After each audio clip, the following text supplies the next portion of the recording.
Bonjour à tous et bienvenue dans une nouvelle semaine de Smart Tech. Alors en ouverture aujourd'hui, nous lèverons le voile sur les coulisses des ransomware.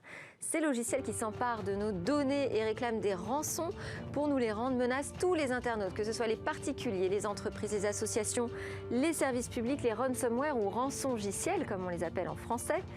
Eh bien, font tellement de dégâts qu'ils deviennent un véritable cauchemar. On s'imagine derrière souvent des groupes mafieux qu'il suffirait d'attraper d'un coup de filet. Eh bien, la mécanique est beaucoup plus redoutable et pragmatique que cela. Et c'est Ivan Kwiatkowski, qui est chercheur en cybersécurité chez Kaspersky, qui m'a ouvert les yeux récemment. Alors, je lui ai demandé de venir partager dans Smart Tech ses découvertes et ses conseils. Ce sera dans quelques instants.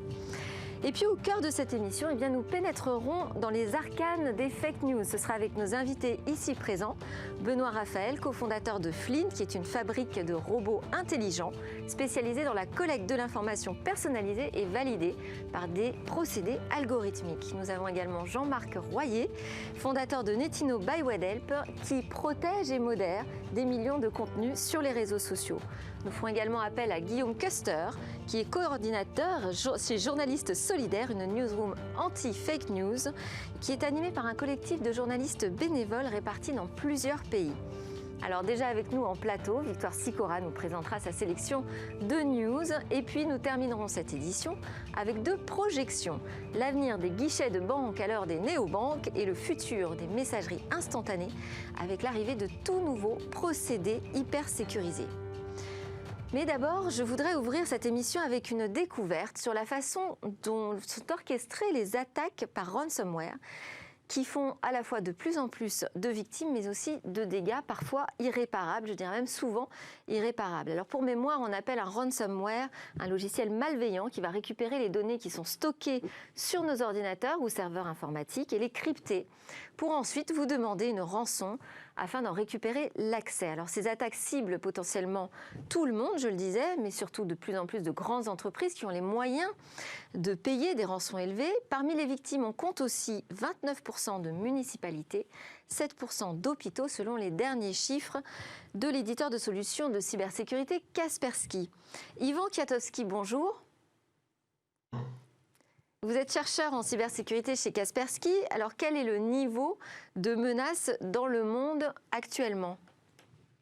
Alors, je dirais que c'est une menace qui a profondément changé au cours des dernières années parce que les cybercriminels sont beaucoup désintéressés des particuliers pour lesquels fixer des rançons qui étaient aux alentours de 300 $ et donc qui n'étaient pas très élevés pour à la place se focaliser sur les entreprises. Pourquoi? Parce que les entreprises, elles vont avoir une trésorerie beaucoup plus importante et ça leur permet de fixer des rançons beaucoup plus élevées, de l'ordre plutôt de millions d'euros.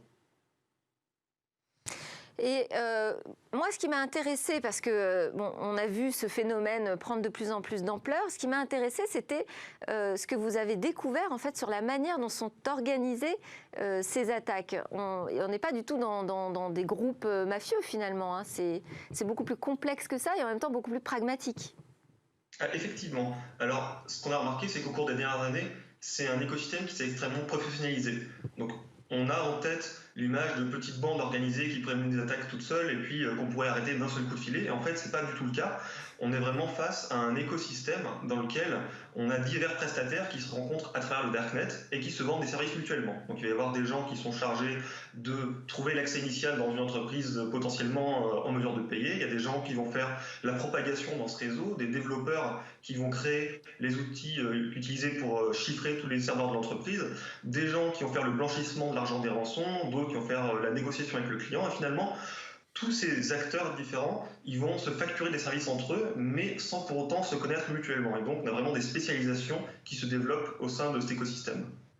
C'est ça, en fait, c'est un réseau de prestataires et donc c'est d'autant plus compliqué d'arrêter les auteurs d'une attaque puisqu'ils sont multiples. Et comment ça se passe une fois que tout est prêt, tout est mis en place? Est-ce qu'il y a un procédé, des étapes clés de déroulement d'une attaque par ransomware? Alors, les étapes clés, ça va être tout d'abord un accès initial à l'entreprise victime qui va être obtenu. Donc ça, en général, c'est fait par des campagnes massives et de manière assez opportuniste. C'est-à-dire qu'il y a des gens qui sont spécialisés dans l'infection d'un nombre d'ordinateurs le plus large possible. Et puis, une fois que tous ces ordinateurs, c'est-à-dire des centaines de milliers, ont fini par être infectés, et bien, il y a des gens qui vont chercher au sein de toutes ces victimes si jamais il n'y aurait pas une des machines qui appartiendrait à une entreprise prestigieuse ou qui aurait un chiffre d'affaires important. Voilà. Et ensuite, la deuxième étape, c'est une fois que cette victime a été identifiée de manière opportuniste, mais il y a des gens qui vont se propager dans le réseau et en prendre le contrôle total. Et une fois que c'est fait, eh bien, ils vont acquérir un logiciel ransomware auprès d'un de leurs entre guillemets fournisseurs, et puis le déployer au sein de l'entreprise. À partir de ce moment-là, eh bien, la négociation avec la victime, elle commence.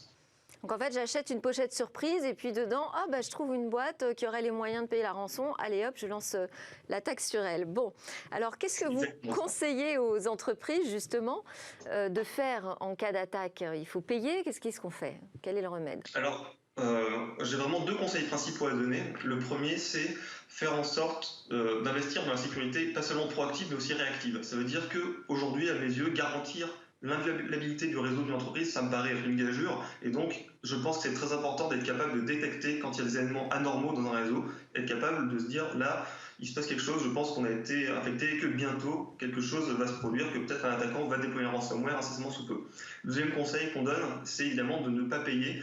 Pourquoi? Parce que tout cet écosystème criminel, finalement, il n'existe que parce qu'il est financièrement viable. Et donc, le jour où plus personne ne paye, finalement, tout le modèle s'effondre et les criminels sont obligés de passer à autre chose. Oui, c'est bon, très bien, sauf que les dégâts sont souvent irréparables dans ce cas d'attaque, donc c'est quand même un petit peu angoissant. Et en plus, aujourd'hui, il y a une nouvelle tendance qui est non seulement de demander une rançon, mais en plus de commencer à faire fuiter des données de l'entreprise. Effectivement, donc les criminels sont prêts à toutes les stratégies pour mettre une pression maximum sur les victimes de manière à ce qu'ils payent. Comment s'en protéger? Malheureusement, c'est vraiment le type de crise auquel il faut se préparer avant qu'elle se produise. C'est-à-dire qu'une fois que le mal est fait, on peut très rarement revenir en arrière et en particulier recouvrer les données perdues. C'est la plupart du temps impossible.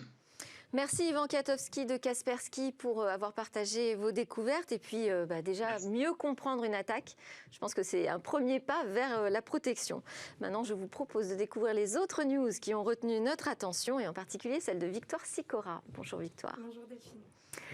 Alors le patron de l'ANSSI vient de refuser le Huawei bashing. Et oui, le directeur de l'Agence nationale de la sécurité des systèmes d'information a précisé ce matin dans un entretien aux Échos que des autorisations d'exploitation limitées dans le temps seront allouées aux opérateurs français qui souhaitent utiliser Huawei dans le cadre du déploiement de la 5G. Guillaume Poupard a dit souhaiter minimiser les risques et il encourage pourtant les opérateurs à choisir des équipementiers européens. Et très rapidement, vous nous rappelez ce qui coince avec Huawei? Oui, Huawei est accusé d'espionnage dans le cadre de la guerre froide que se mènent les États-Unis et la Chine. L'espionnage expliquerait pour certains les avances technologiques du groupe. Alors on a un réseau crypté mondial qui vient d'être démantelé.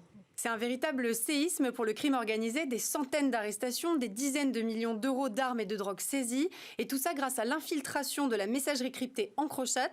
Ce sont plus de 100 millions de messages échangés entre criminels du monde entier qui ont pu être déchiffrés. EncroChat, c'est-à-dire? Alors EncroChat, c'est la messagerie par excellence du crime organisé. On estime que 90 à 100% des utilisateurs d'EncroChat sont liés de près ou de loin à des actions criminelles. Près de 50 000 téléphones utilisés EncroChat ont été en circulation en 2020. Dans l'actu aussi, suite à l'échec de l'assaut, Facebook préfère mettre un terme à l'application. Alors l'assaut, c'est une application lancée fin 2018 qui a pris le parti des vidéos courtes pour s'inscrire dans le sillage de TikTok. La raison pour laquelle c'est un échec, c'est que l'assaut compte 130 fois moins d'utilisateurs que TikTok et n'a été téléchargé que 10,5 millions de fois au total. Un échec malgré l'énergie déployée pour concurrencer TikTok en s'implantant dans des marchés où le leader de la vidéo courte était moins présent. La suppression de l'application est fixée au 10 juillet. Côté business, Nokia prévoit un plan social à Lannion. Le plan social prévu par Nokia pourrait mener à la suppression de 402 postes, qui représentent la moitié des effectifs à Lannion. Les salariés ont manifesté samedi contre ce plan social. Nokia, il faut savoir qu'à Lannion, Nokia fait vivre une bonne partie de la ville. Il y a un espoir que le plan social soit revu à la baisse? Alors c'est difficile à dire. Une réunion se tient aujourd'hui à Paris afin d'en discuter. Une deuxième grève est déjà prévue pour mercredi. Au total, en France, c'est près de 1200 postes qui sont menacés. Merci beaucoup Victoire. C'est l'heure de notre débat sur les fake news.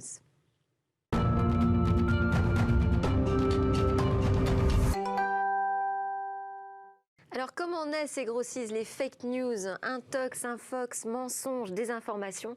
Les fausses nouvelles ne datent pas d'hier, mais ont pris un poids considérable dans la masse de posts qui circulent sur les réseaux sociaux, jusqu'à nous faire douter de tout. Alors hier, cette suspicion permanente était le lot de quelques groupes complotistes. Aujourd'hui, combien d'internautes peuvent dire qu'ils sont sûrs à 100%, promis jurés, de toutes les infos qu'ils relaient? Benoît Raphaël, vous êtes expert en innovation digitale et médias, journaliste, blogueur et entrepreneur. Depuis que vous avez créé Flint, on vous présente aussi comme un éleveur de robots. Alors Flint, c'est une newsletter ultra personnalisée qui est confectionnée grâce à l'intelligence artificielle et dont l'ambition est de nous aider à reprendre ou à garder le contrôle de l'information. Alors, je dirais, quelle mission? Et est-ce que c'est encore possible aujourd'hui de garder le contrôle de l'info qu'on partage? Ce qui est clair, c'est qu'il faut faire quelque chose, que la réponse, elle n'est pas forcément technologique, donc on utilise l'intelligence artificielle, mais également l'intelligence humaine, parce qu'il faut autant travailler sur notre cerveau, sur notre capacité à être armé face à ce qui, pour moi, est devenu une guérilla de l'information. On parle de guerre de l'information, mais je crois qu'on est plus dans une guérilla, c'est qu'on avance, on recule, on ne sait pas trop à qui on a affaire. Il faut autant se méfier de ses propres sens, de son propre cerveau, que de l'ennemi, pour tenter qu'il y ait vraiment un ennemi. Jean-Marc Royer, vous êtes président fondateur de Nedino, alors qui est un spécialiste de l'animation et de la modération sur les réseaux sociaux. Que sait-on de la façon dont naissent les fake news? Est-ce qu'il y a une méthode pour les fabriquer? Alors oui, on peut dire ça en fait, parce qu'on retrouve un certain nombre de points communs dans les fake news. Je pense qu'on peut déjà citer un chiffre. Il y a sur le Covid, une société a fait une étude, on a 6% des messages que les gens échanges sur le thème du Covid qui contiennent soit des propos complotistes, soit des fake news. C'est assez considérable parce que le Covid est un sujet dont tout le monde parle. Ouais, c'est-à-dire qu'il y a une accroche à l'actualité. Il y a beaucoup d'accroches à l'actualité et je vous donne un exemple qui résume un petit peu tout. On a le grand cas des antennes 5G qui seraient, selon certains complotistes, à l'origine du Covid, avec des choses complètement hallucinantes. Mais alors moi, ça c'est ce qui m'a le plus intrigué, c'est comment on a pu faire, qui a pensé à un moment à faire le lien entre la 5G et le coronavirus? Alors au départ, c'est parti d'un médecin américain qui s'appelle le professeur Thomas Cowan. Et c'est déjà un premier point que je voudrais noter, c'est que c'est quelqu'un qui est médecin. Donc déjà, il a plus de poids que Monsieur Tout-le-Monde parce qu'il a l'autorité de son statut de médecin. Donc déjà, quand il dit quelque chose, les gens l'écoutent un peu plus. Ça, c'est le premier aspect. Quand ça vient de quelqu'un qui représente un peu l'autorité, ça a plus de poids. Deuxième aspect, en lui-même, il n'aurait pas eu beaucoup de diffusion, ce message, si c'était resté juste à ce médecin qui n'est pas très connu. Mais il a été repris après. Et c'est ça qui fait l'énorme diffusion de phénomènes des fake news. Mais il a été repris avec une intention, par des groupes spécifiques? Il a été repris par des gens qui, eux, ont de l'audience. Par exemple, une chanteuse qui s'appelle Kerry Hilson, qui a 2 millions de followers sur Instagram, qui a cru ce monsieur Thomas Cowan, et du coup, elle l'a rediffusé à ses followers. Donc tout de suite, quelque chose qui était très local devient quelque chose avec 2 millions de vues. Et puis, à ce moment-là, c'est vu par de plus en plus de personnes, d'autres chanteurs américains, en l'occurrence, qui ont également rediffusé ce même événement. Et on se retrouve avec un phénomène... Et finalement, la masse de retweets ou de partages fait que ça donne encore plus de poids à cette information. Complètement. Il y a un dicton qui dit un mensonge répété 10 000 fois devient une vérité. C'est un peu ce qui se passe. C'est que c'est un biais cognitif classique chez l'humain qui est que lorsqu'on voit quelque chose qui est cru par un grand nombre de personnes, on a tendance à le prendre pour vrai. On se dit autant de monde ne peut pas se tromper. Eh bien si, les gens peuvent se tromper, même sur des choses totalement ahurissantes, comme de croire que les antennes 5G peuvent avoir diffusé le virus, et des gens ont été brûlés des antennes 5G. Alors peut-être aussi pour d'autres raisons, mais Benoît Raphaël, dans votre newsletter Flint Dimanche, à laquelle je suis abonnée, je soutiens votre projet avec grand plaisir, vous dites qu'on a vécu 4 mois de surinformation et de désinformation dont on sort dans un état d'incertitude, notamment scientifique. Alors comment on fait pour prendre des bonnes décisions quand on est dans le doute comme ça permanent? C'est extrêmement compliqué parce qu'en fait, effectivement, et je pense que la crise sanitaire était quasiment un cas d'école par rapport à tout ce qu'on a pu imaginer autour de la surinformation, de la désinformation, puisqu'on arrivait même à un point où les scientifiques qui étaient censés être les sages, eux-mêmes n'étaient pas d'accord entre eux. Alors, les scientifiques, eux, sont habitués à ne pas être d'accord entre eux et quelque part à faire face à l'incertitude. Ils ont des méthodes pour ça. Mais je dirais que dans le temps médiatique, c'est très compliqué d'arriver à entendre un scientifique qui dit ça, ce sont des faits, mais par contre, l'autre, ce qu'il raconte, c'est des fake news. C'est-à-dire, d'habitude, on n'est pas comme ça en prise avec leur Le temps de doute. la recherche n'est pas adapté en fait au temps médiatique. Et je crois que ça a donné une image beaucoup moins certaine, beaucoup moins sage en fait de la science aux yeux du public, ce qui fait qu'on a encore un nouveau élément de la vérité qui s'effondre après les médias, après la justice. On a la science là qui s'ébranle un petit peu, et on a l'impression finalement que tout est un petit peu au même niveau.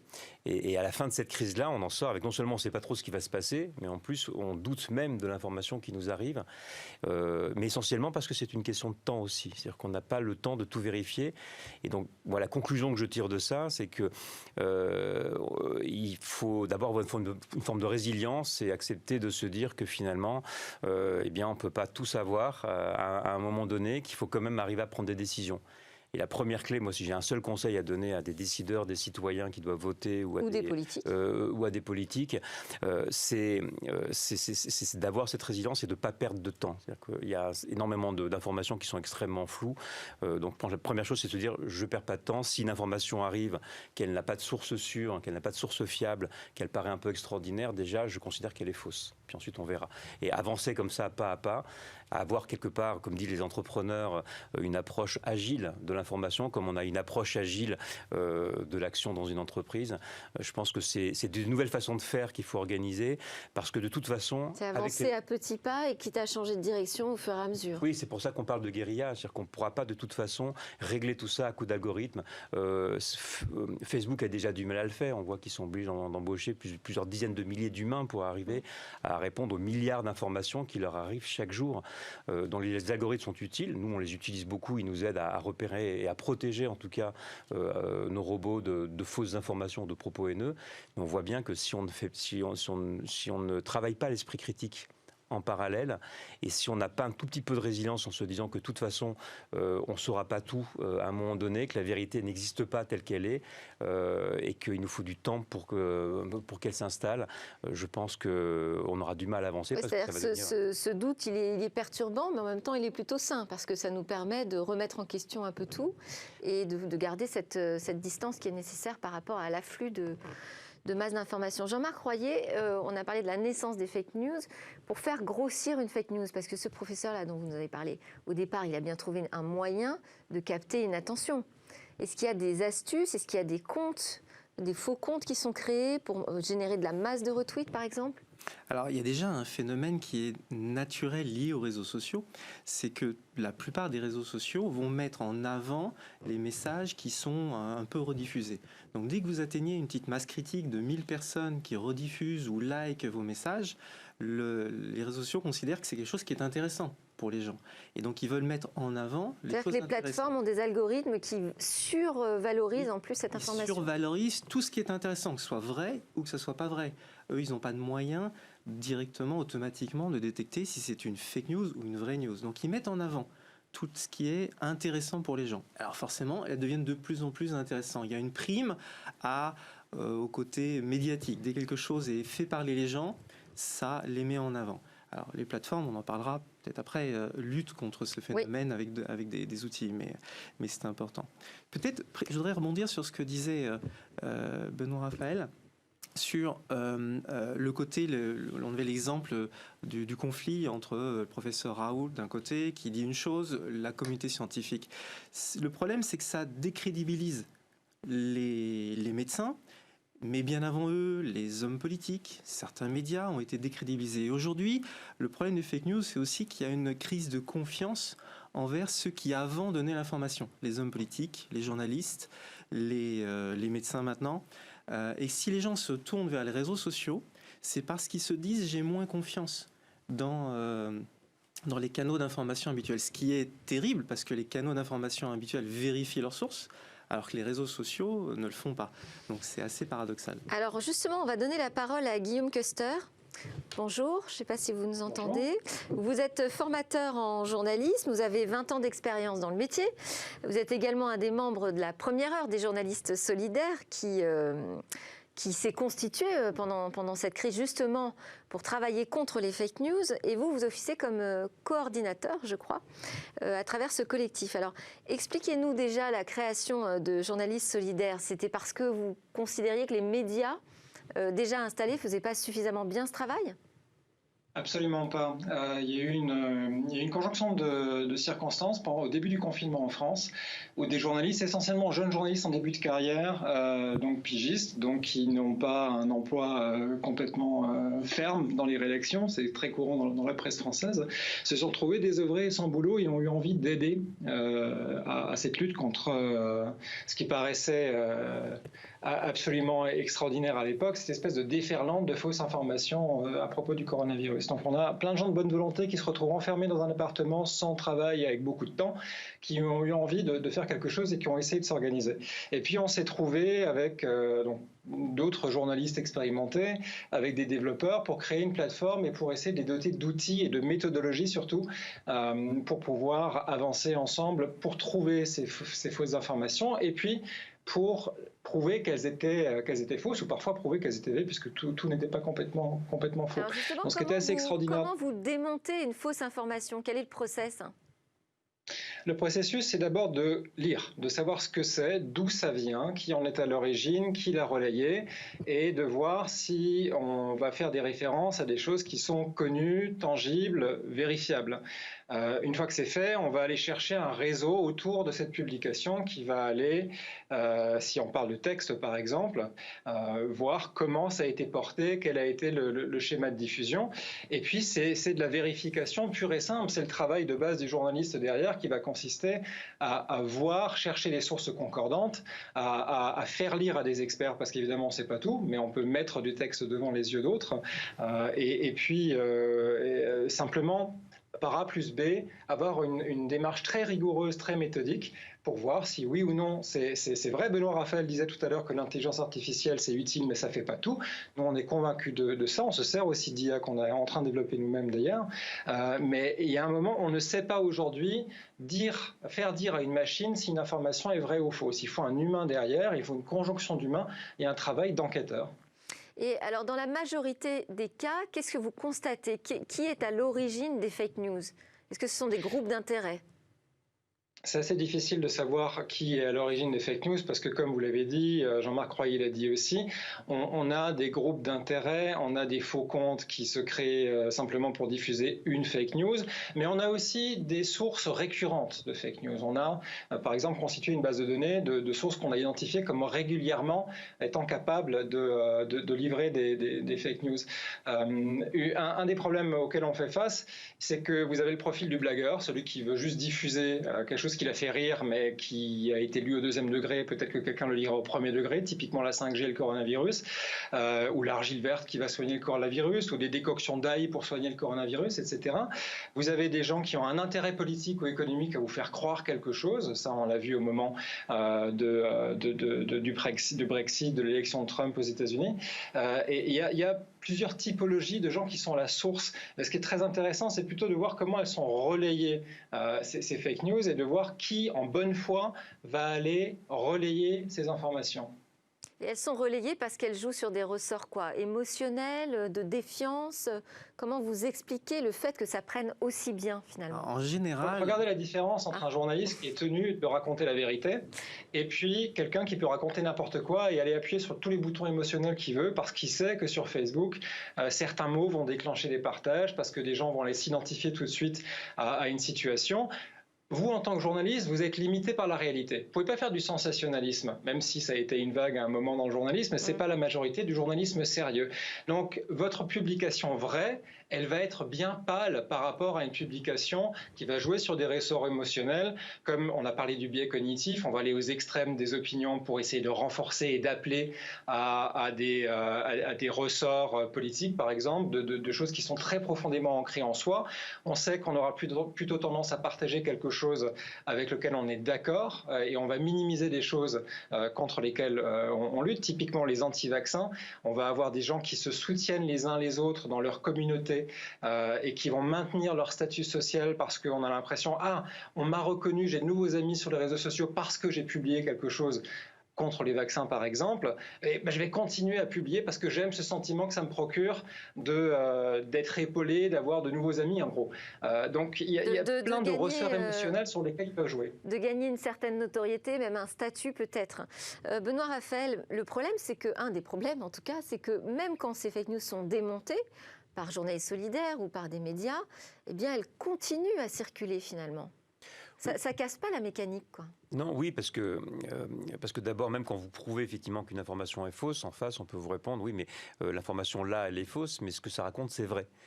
Ça peut aussi venir confirmer une impression de la société. Voilà, alors, sur les théories du complot, ou que Bill Gates, par exemple, contrôle la plupart des choses et veut insérer des vaccins sous la peau, ou qu'en tout cas il est derrière quelque chose.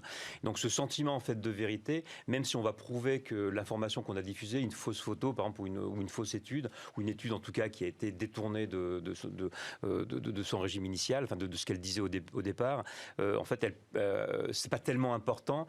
Et là on rentre dans ce qu'on appelle la post-vérité, c'est-à-dire que finalement c'est pas grave si c'est faux, par contre ça dit une réalité que moi je vis au quotidien. Et du coup on fait quoi face à ça alors? Comment on réagit? Alors d'abord, il y a la première chose qu'on peut voir aussi, les algorithmes sont assez peu utiles, mais par contre on se rend compte quand même qu'en analysant algorithmiquement les personnes qui partagent, on se retrouve quand même face à des façons de faire qui se ressemblent, souvent un peu les mêmes populations, et on a des comportements qu'on peut arriver à identifier, qui peuvent nous permettre de nous dire, tiens, que là il y a un phénomène qui n'est pas vraiment normal, il faudrait s'en méfier. Nous c'est ce qu'on commence à faire. Prends un exemple par exemple, parce que tout ne vient pas de fake news et de théorie du complot. Quand vous avez Éric Montagnier, qui est un prix Nobel, qui dit que le virus a été fabriqué en laboratoire, qui vient le dire sur une chaîne qui est raisonnable, qui est CNews, avec des journalistes encartés, au moment où il dit ça, c'est silence total, c'est-à-dire que les journalistes en face ne disent rien, il va leur falloir 4 heures, 5 heures pour vérifier l'information. Pendant ce temps-là, ça se diffuse. Et nous, on s'est rendu compte en analysant qu'en fait, la résonance de cet article-là, elle était zéro chez les scientifiques. C'est-à-dire qu'elle ne fonctionnait pas chez les scientifiques. Par contre, elle était très forte en fait à l'extrême droite et chez les panels qu'on avait identifiés comme porteurs de théorie du complot ou de théorie raciste. Donc ça nous dit pas si c'est vrai ou si c'est faux, mais en fait c'est très très souvent le cas quand on regarde les personnes qui partagent au tout début, quand on analyse cet écosystème-là social, on arrive quand même à avoir une information sur ce qui est en train de se passer sur l'information. Donc je pense qu'il faut se doter d'outils comme cela et se doter aussi d'outils intellectuels qui vont nous permettre aussi de comprendre. Qui peuvent fonctionner en temps réel ou en tout cas nous faire gagner un peu de temps, quoi. Oui, et puis je crois que pour les enfants, par exemple, on essaie de dire qu'il faut faire de l'éducation aux médias. Le meilleur moyen, souvent, de faire comprendre à des jeunes ou à des enfants que les théories du complot, c'est pas qu'elles sont fausses, c'est qu'en fait, c'est tout le temps la vérité. Et que donc, quand on comprend comment elles fonctionnent, on comprend effectivement qu'on peut construire n'importe quoi avec ça. Donc je pense qu'il faut aussi faire une pédagogie et mettre en place des méthodes qui permettent de comprendre comment ça marche. Une fois qu'on a compris ça, après, l'important, c'est pas de dire si c'est vrai ou c'est faux, c'est de laisser chacun se faire sa propre opinion. C'est le seul moyen. De manière aussi éclairée que possible. Et vous, comment vous agissez quand vous êtes face à une fake news sur les réseaux sociaux que vous modérez? Alors, quelle est la stratégie? On l'a cité tout à l'heure, et c'est très intéressant, c'est que le rythme de l'Internet n'est pas celui des médias traditionnels. L'Internet, c'est l'immédiateté. Tout doit aller vite. Et donc, quand quelqu'un sur Internet voit une information, il en reçoit, il envoie une, il envoie 10, il envoie 100, il y a un flot d'informations, et s'il n'a pas une contradiction immédiate, il la prend pour acquis. Il ne se préoccupe pas de savoir si dans 4 heures, si dans 3 jours, on va lui dire « Ah oui, mais attention, l'information n'est peut-être pas vraie, c'est trop tard ». C'est l'immédiateté. Et là-dessus, Facebook et Twitter ont commencé à faire des choses en mettant des bandeaux d'informations, ce qui est assez difficile, mais au moins c'est immédiat. Vous voyez l'information fausse et vous avez un bandeau au-dessus qui vous dit « Attention, cette information peut être fausse ». Il faut le faire tout de suite, pas plus tard. À préciser aussi que ce qui fait la diffusion de ces fake news, c'est que les gens veulent croire. C'est-à-dire que ça va dans le sens de leur croyance. C'est-à-dire que généralement, ça va être des fake news pour dire que des puissants, alors ça peut être les laboratoires pharmaceutiques, les grandes entreprises, les hommes politiques, vous avez le choix, mais que des puissants leur mentent. Et en fait, c'est toujours un peu le même modèle. La 5G, c'est les sociétés de télécom qui sont en cause. Mais je dirais que ça, c'est le cas classique du complotisme. Qui aujourd'hui, on a dépassé ce seul stade. Il me semble qu'on est tous un peu dans ce flou artistique. Je voulais redonner la parole à Guillaume Koester. Moi, je me posais la question, qui de la poule et de l'œuf? C'est-à-dire, est-ce que ces fake news ont grandi du fait de la perte de crédibilité des médias, selon vous, classiques, ou est-ce que c'est l'inverse? Est-ce que ce sont ces fake news qui ont décrédibilisé les médias? Je pense qu'il y a une conjonction des deux. Je suis désolé de vous faire une réponse de Normand, mais je pense qu'il y a eu effectivement des générations de citoyens qui ont été habitués à avoir une source d'information qui est relativement fiable et surtout qui est en petite quantité. Quand vous aviez des journaux papier, puis la télévision, la radio, même avec l'arrivée du câble et du satellite, il y avait, relativement parlant, une petite quantité de sources fiables, plutôt très fiables. Et tout d'un coup, Internet débarque, les réseaux sociaux, avec un partage instantané de l'information. Jean-Marc Royer le disait à l'instant, avec ce temps aussi qui est très important. Et d'ailleurs, un petit conseil au passage, avant de partager quelque chose, l'idéal c'est de lire ce que vous partagez. Beaucoup partagent simplement en voyant un titre parce qu'ils sont d'accord avec le titre. Attendez juste 2 minutes avant de partager. C'est comme attendre 20 minutes avant de se resservir une deuxième assiette, il faut le temps que l'estomac parle au cerveau. C'est un peu pareil avec les fake news. Attendez juste 2 minutes avant de le partager et on peut essayer de limiter ça. Donc pour revenir à votre question, je ne suis pas certain qu'il y ait une question de poule et d'œuf, il y a une question de changement radical de contexte, il y a une révolution de l'information et puis l'accès instantané à tout le monde, à la capacité de diffuser en masse potentiellement des messages. Et ça a ouvert la voie à la diffusion large de théories complotiste qui existait déjà il y a très très longtemps, puisqu'on l'utilise en politique depuis que l'homme est fait de la politique, mais avec une chambre d'écho qui est beaucoup plus importante et potentiellement ces mécaniques de partage qui sont importantes. Donc les médias aujourd'hui ont une crise de confiance, c'est vrai. Il se trouve que je suis français, mais je suis exilé, je n'ai pas quitté le pays sous la contrainte, mais en Finlande, dans un des pays où la confiance dans les médias est la plus forte. Et une des explications pour ça, c'est que l'éducation nationale, l'équivalent là-bas, va aller très rapidement instaurer le sens critique aux enfants, leur dire on vous présente quelque chose, posez-vous la question de savoir pourquoi on vous le dit, qui le dit, est-ce que c'est potentiellement vrai ou potentiellement faux, et donc d'avoir une réflexion et de ne pas le prendre pour argent comptant, y compris la parole du professeur. Et aujourd'hui, le résultat, c'est que les adolescents finlandais sont parmi les moins sensibles aux fake news, les plus critiques par rapport à ce qu'ils voient sur les réseaux sociaux, parce que très rapidement, au moment de la formation de leur cerveau, de leur capacité à analyser, à penser, on a instillé le sens critique en disant, avant de prendre quelque chose pour argent comptant, essayez de voir qui vous le dit et pourquoi. Merci Guillaume Koester. Moi, il y a un outil que j'aime beaucoup, c'est Hoaxbuster, qui existe depuis très longtemps sur Internet. C'est rapide, alors là, pour le coup, on n'a même pas besoin d'attendre 2 minutes pour savoir. On rentre une info dans le moteur de recherche et on voit si c'est une bêtise ou pas. L'équivalent pour les fake news, je l'ai trouvé moi aux États-Unis, ça s'appelle Fakebuster, où on rentre l'URL d'une information et puis ça nous dit quelle est la fiabilité. Enfin, on a un pourcentage de fiabilité de l'information. Ça, c'est aussi quelque chose sur lequel vous travaillez. On puisse avoir une sorte de base de données, finalement, qui s'alimente au fur et à mesure des recherches des internautes et qui pourrait nous donner des indicateurs de fiabilité d'une information. Alors, je pense que c'est toujours dangereux de parler d'indicateurs de fiabilité. Je pense qu'il faut plus travailler comme un étiquetage, comme on peut avoir sur sa boîte de céréales, pour aider les gens à pouvoir mieux interpréter l'information. Parler de fausses et vraies informations, parler de crédulité, ça montre aussi un certain mépris de classe aussi également. Et je crois qu'il ne faut pas imaginer que les scientifiques savent tout et que les élites savent tout et que les masses populaires ne savent rien. En l'occurrence, l'outil est intéressant parce qu'il se base sur les sources de l'information, sur les partages, sur qui a partagé. Donc, il donne un tas d'indicateurs qui n'est pas juste ce taux de fiabilité. Alors, je pense que c'est important de dire la façon dont ça a été partagé. En fait, ça peut nous permettre de nous en méfier, mais il faut bien aussi expliquer ce qu'il y a à l'intérieur.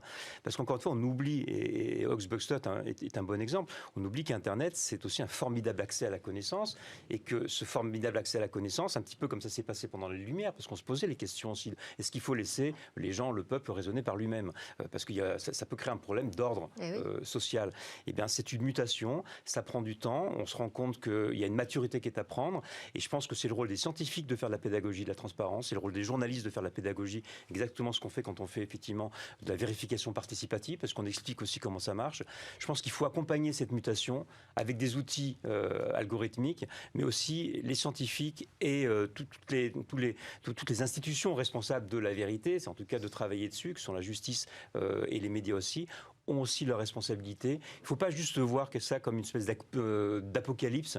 Je pense qu'on est plutôt si on le prend de façon positive, dans un souci d'avoir une maturité dans un monde où on a accès à de plus en plus de connaissances. Et il se trouve que quand on a une surcharge de connaissances, eh ben ça peut exploser si on ne réadapte pas, si on ne remodernise pas nos méthodes de connaissances. Jean-Marc Royer, mot de la fin, est-ce que vous constatez quand même qu'on gagne un peu sur Internet? Les internautes commencent à gagner en maturité sur ces sujets des fake news?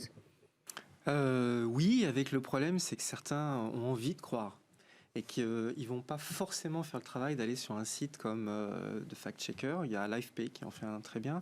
Et certains ont envie et vont pas chercher. Ils auront peur qu'on leur dise non, c'est pas vrai. Ils ont envie, ils vont le diffuser. La différence peut-être, c'est qu'aujourd'hui, on sait que ça existe. Voilà, on sait qu'on est quand même noyé par les fake news. Je suis obligée de clore ce débat. Merci beaucoup à tous les trois pour cet exercice de pédagogie. Juste après la pause, on va parler de banque.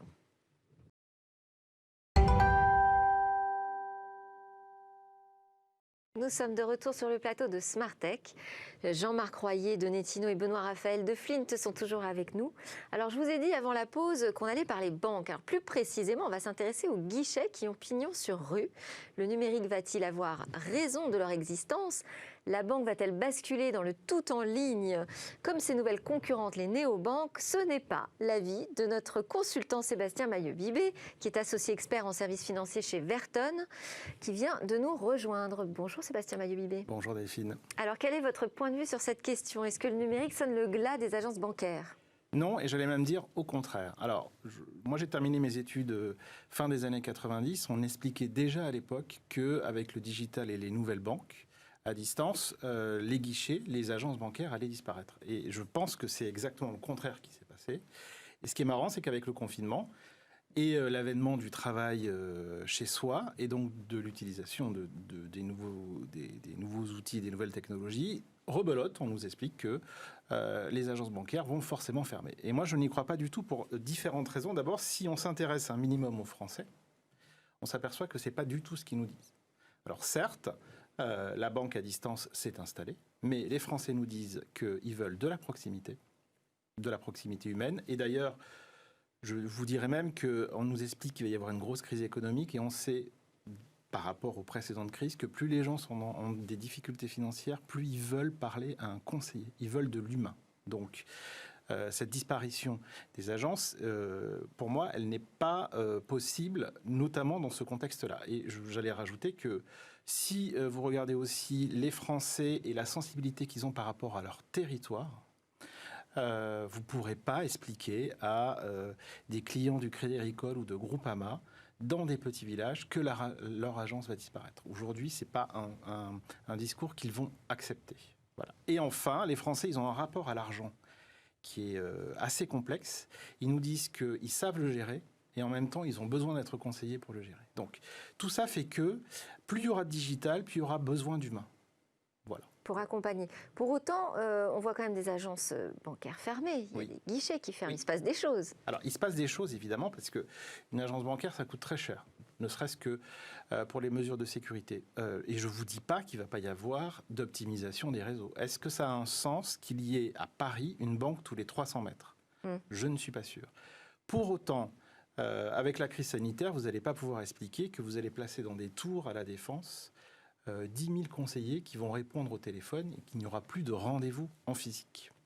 Et quand je vous disais tout à l'heure que finalement le digital va aider sans doute à sauver les agences bancaires, c'est parce que je suis profondément convaincu que si on donne les moyens aux conseillers de sortir de son rôle administratif et de devenir un véritable interlocuteur au quotidien et au long cours des clients sur des sujets qui sont importants pour eux, eh bien alors la technologie va aider ces conseillers à être plus proactifs, à appeler les clients sur la retraite, parce que c'est le premier. Trouver peut-être des sujets plus personnalisés aussi. Alors, plus personnalisés et qui correspondent au moment de vie des clients. Ouais.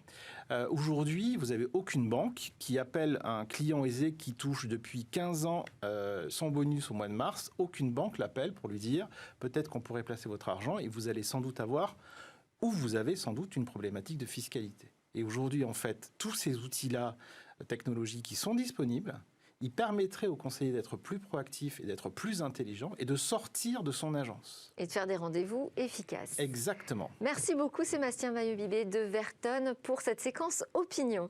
On va passer au futur des messageries instantanées.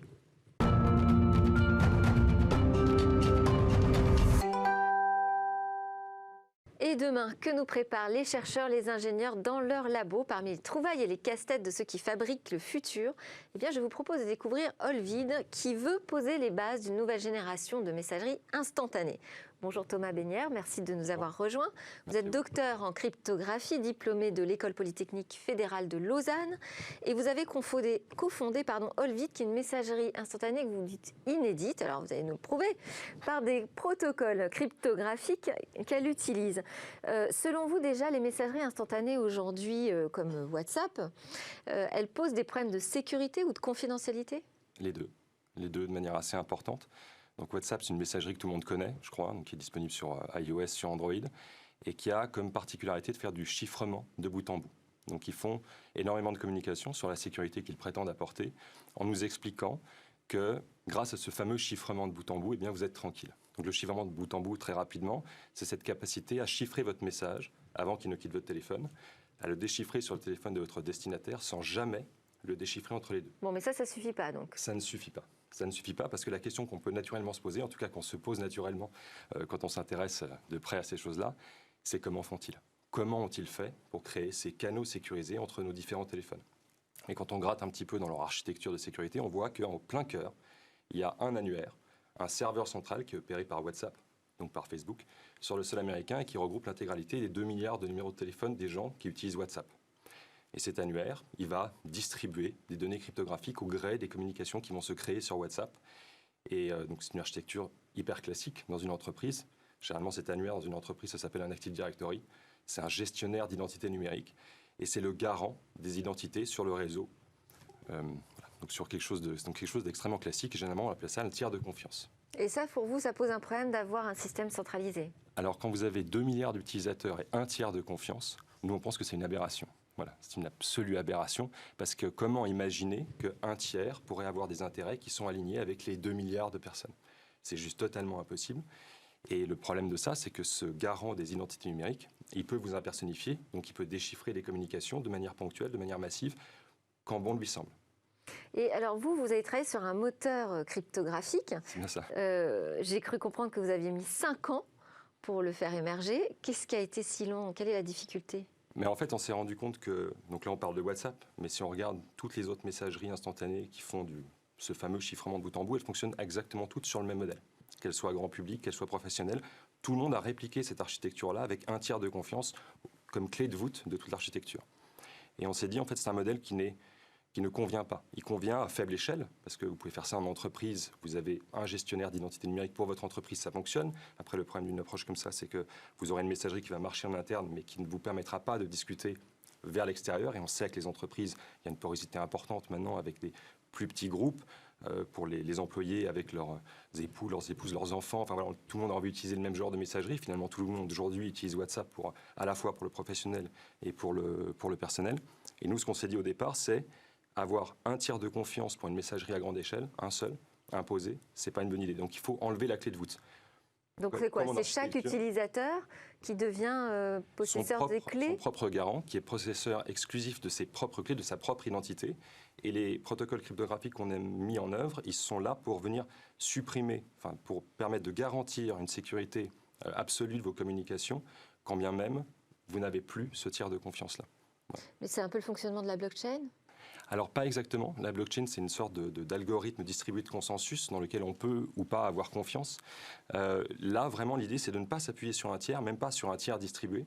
L'idée, c'est vraiment de maîtriser sa propre identité, comme dans la vraie vie, d'avoir la possibilité de se présenter ou pas aux gens et d'entrer en contact ou pas avec des gens. Donc exactement comme on le fait dans la vraie vie, on contrôle les gens avec qui on a envie de discuter et ceux qu'on préfère éviter. Et pourquoi le nom Olvid? Alors c'est une race, ça vient de l'espagnol, donc olvidar. Donc ça, Olvid garantit un vrai droit à l'oubli, un peu comme dans la vraie vie où quand on dit une énorme bourde, on est content que progressivement les gens l'oublient. Ouais. Sur Internet, c'est très difficile quand vous diffusez quelque chose, essayez de le faire supprimer. Alors vous pouvez le masquer, mais vous n'avez jamais la moindre garantie que cette information soit réellement supprimée des différents réseaux. Le seul moyen de garantir ça, c'est de faire du chiffrement. En fait, c'est de ne jamais diffuser l'information en clair. Et donc de ne diffuser que de l'information chiffrée, qui va être déchiffrée par exclusivement les personnes à qui vous avez envie qu'elle soit diffusée. Et c'est ce qu'on fait avec Olvid. Si vous voulez, chaque message que vous envoyez avec Olvid est chiffré avec une clé unique qui n'existe qu'à 2 endroits. Et là, ça veut dire qu'on sécurise en fait sur le trajet, Tout à fait. mais à l'arrivée et au départ. À l'arrivée au départ, en fait... Sur les matériels, quoi. Enfin, alors, sur le matériel, sur vous le allez smartphone. évidemment avoir l'information en clair, parce qu'il faut que les gens puissent la lire, Eh oui. ça perd un peu de son intérêt. Mais c'est peut-être là la faille, non? et tout à fait. Alors, il y a toujours, dans toutes les architectures de sécurité, il y a toujours un modèle des suppositions qu'on fait. Donc, nous, la supposition qu'on fait, c'est que les téléphones sont sains. Voilà. Ce que font d'ailleurs tous les autres. Donc ça, on n'a pas inventé grand-chose là-dessus. La seule différence, c'est que chez nous, c'est la seule chose qu'on soit obligé de supposer. Donc on suppose que votre téléphone est sain, mais que le reste du monde est hostile, y compris le réseau, y compris nos propres serveurs. Donc quand je disais qu'on avait supprimé l'annuaire, on n'a pas supprimé les serveurs qui permettent de faire transiter les messages de manière à offrir une qualité de service irréprochable. Néanmoins, on considère que notre propre serveur est piraté au moment où je vous en parle. Et quand bien même, on est capable de vous garantir que vos communications, vos métadonnées, tout, restera privé. Et ça, vous pensez que c'est un modèle qui pourrait être reproductible, que ça peut être l'avenir des messageries instantanées, ou ça va être compliqué? Parce que moi, je pense par exemple aux autorités qui vont peut-être se faire un peu plus de soucis là, face à votre technologie en se disant finalement, je ne peux plus du tout pénétrer ces réseaux. Alors, parce que bon, ça peut être aussi mal utilisé, hein, la technologie. Ça peut toujours être mal utilisé, je suis tout à fait d'accord. Aujourd'hui, le rapport qu'on a avec les autorités, parce qu'on parle avec elles régulièrement... Donc vous n'allez pas être interdit tout de suite, là? Non, au contraire, on espère qu'elles nous utilisent plutôt. Parce qu'elles aussi, elles ont besoin de systèmes de messagerie qui tournent sur le dernier iPhone, sur le dernier Android, et qui leur permettent de se protéger. Donc en fait, c'est utile pour elles aussi. Très bien. Alors, je crois qu'il y a une version aujourd'hui qui est déjà disponible gratuitement, mais il y aura une autre version plus... Avec des options plus payantes. solide. En fait, le business model, et ça, on nous a beaucoup attaqué là-dessus, parce qu'on a une version qui est effectivement gratuite et qui tourne aujourd'hui, qui est disponible sur iOS et sur Android. Et les gens ne sont pas rassurés à l'idée d'utiliser un produit qui est gratuit. Ce que je comprends, parce que généralement, quand c'est gratuit, c'est que c'est vous le produit. Donc là, c'est aussi... Donc là, vous allez faire du payant. On va faire évidemment du payant, avec des options payantes plutôt pour les entreprises. Et alors, on verra si c'est l'avenir de la messagerie instantanée que de devenir payant pour être mieux sécurisé. Merci beaucoup, Benoît Raphaël, Jean-Marc Royer et Thomas Bénière d'avoir été avec nous. C'est presque la fin de cette émission. Elle se termine par 4 jeunes pousses innovantes présentées dans notre Lab Startup. Et puis nous, on se retrouve dès demain pour d'autres discussions autour de la tech.